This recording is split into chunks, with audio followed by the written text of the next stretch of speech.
Okay, so today I'm going to go over what you should do before and after a workout. Let's get into it.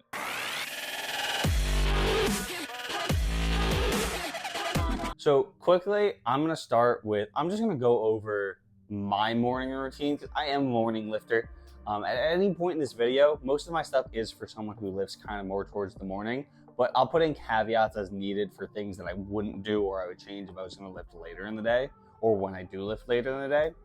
But quickly, I'm just going to start out telling you guys my morning routine because typically I lift about an hour and a half to 2 hours after I wake up, somewhere around there, maybe a little longer.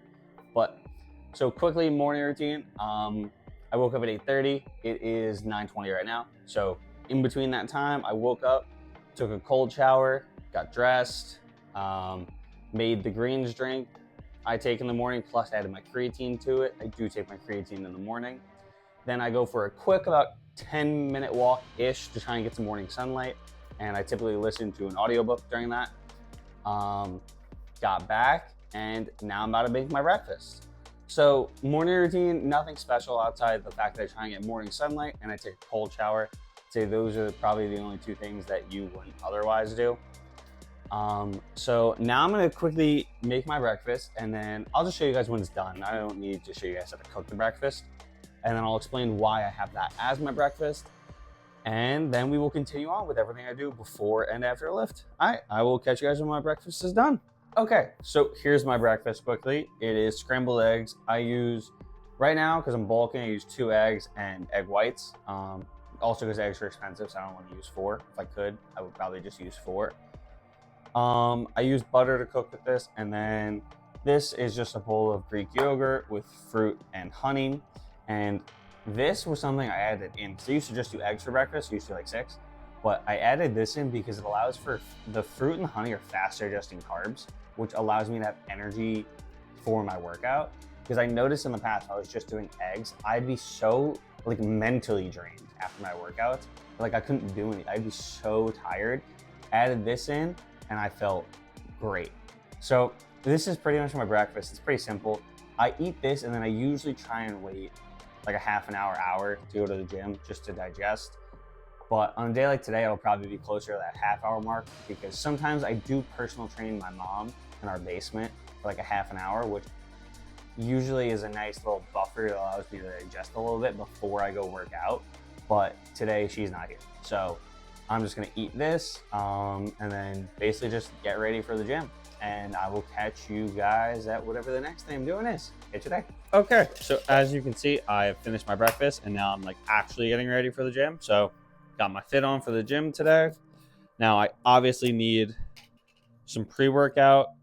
Today I'm rocking, it's Bucked Up. I only use Bucked Up. Link in the description if you want to get some discounted Bucked Up. Pretty sure it's like 20% off.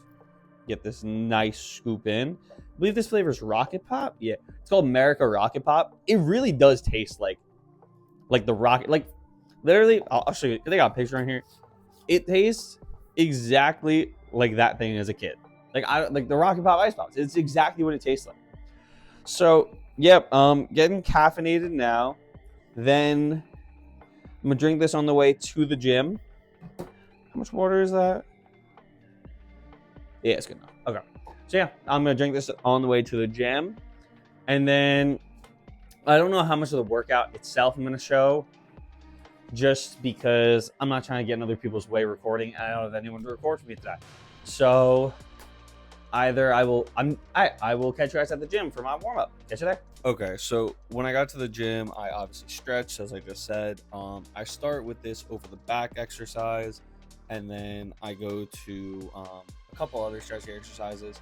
Today I have the 3rd and 4th stretch. You'll see those I do because it's a shoulder day, and those are good to warm up your shoulders. So I do those on push days and when I hit shoulders, because I don't hit shoulders on push days. But yeah, I would personally say like you should always warm up in some sense. I don't care what you're gonna hit. Like you just want to get some blood in the muscles before you just like out of nowhere start putting up heavy weight. That's why like I always start out with light weights when I'm starting my lifts and making sure I'm warming up, because like everyone knows, I feel like the lift part, like a lot of people know how to do, but it's just taking a little bit of time. Like I definitely rushed it a little bit this day, but like it takes me no more than like 5 minutes maybe to warm up. Just take that little bit of time to warm up and get your body ready and get the blood going to the areas that you're about to train. And then the next thing would be that obviously for this lift I hit legs and shoulders. So I started with a shoulder press. From that, I did lateral raises on a machine, which I didn't record. I did a front raise on that same machine. I just turned sideways. And then I finished off with some face pulls. And then for legs, because I'm coming back from a leg injury, my leg days are a little shoddy right now. But I basically did leg extensions because my leg injury is a foot injury specifically. So I'm trying to put less pressure on my foot. Then I did a standing hamstring curl, which my new gym has, which are really cool. And then I finished off with this single leg press, and this like kind of bothered my foot, kind of didn't, but I'm slowly just trying to make progress back. This is not a normal leg day for me. Okay, so I just finished the lift. Pretty solid lift for what it was. It was legs and shoulders, so like I'm still coming back from a foot injury, so I couldn't really do a crazy amount. That's why I didn't really show you guys a lot of the lift. Plus, the gym was a little crowded today compared to usual, so I don't usually like trying to record and get in people's way unless I have to. And like it's a lot easier when like I have someone I'm lifting with and they can record for me. That's that, right? But yeah. So after this, head home, and I'll show you guys basically like the last like 2 things. I don't really do a lot post workout, but I will show you guys what I do. I will catch you guys at home. Okay, so shower's over. I'm about to start cooking. I'm just gonna pop up a picture for you guys what I have for lunch right here. So there you go. That was my lunch. Nice little quesadilla with some broccoli. I will say I do try and have my pre-workout meal and my post-workout meal be both done within 5 hours of each other. So what that means is like I had my first meal, I finished it by 9:30 because I started eating at like 9:15, whatever it was. So 5 hours from 9:15, I try and have my next meal finished by then. So 9:15 would be 10:15, 11:15, 12:15, 1:15, 2:15. It's 12:46 right now, so I'm well within that window. I remember hearing, and I don't know if this is true, there's like a five-hour anabolic window, and like I remember hearing that from certain people. But then I thought I remember hearing something that said otherwise. But either way, it doesn't hurt to try and do it. So I try and get the meals in within 5 hours, my pre and post workout meal. And the only other thing before I go on with the rest of my day is recovery. Like I told you guys about my foot injury, so I'm gonna ice my foot either while I'm cooking if I am in a rush that day, or just sit down and ice for like 10-15 minutes afterwards. Today, today I have enough time, so I'll probably just sit down and ice today. But realistically, if you're lifting like 5-6 days a week, you're probably dealing with some type of at least minor injury. You can take time out of your day to do some recovery. If that's heating it to get blood flow to the area, if that's putting ice on it to reduce inflammation, if that's a massage gun, like whatever it is. Maybe you need to stretch, I don't know.